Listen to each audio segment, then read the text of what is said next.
Pasalamatan yung mga concerned citizen na habang may nagko-concern, lalo ko namang ginagalingan at lalo ko talagang ini-improve yung kung anong dapat kong gawin para sa ikabubuti ko at ikakaganda ng tindahan ko. Kaya maraming salamat sa mga taong concerned.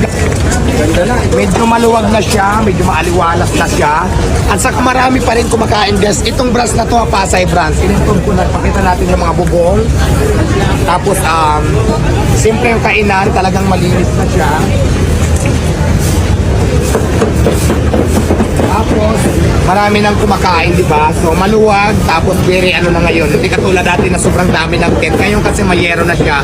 Pero para ma-protektahan pa rin yung mga customers natin, kasi dito walang bubong, so naglagay pa rin tayo ng tent na ilang piraso lang para hindi naman sila mainitan. At the same time, hindi sila mabasa pag pagulan.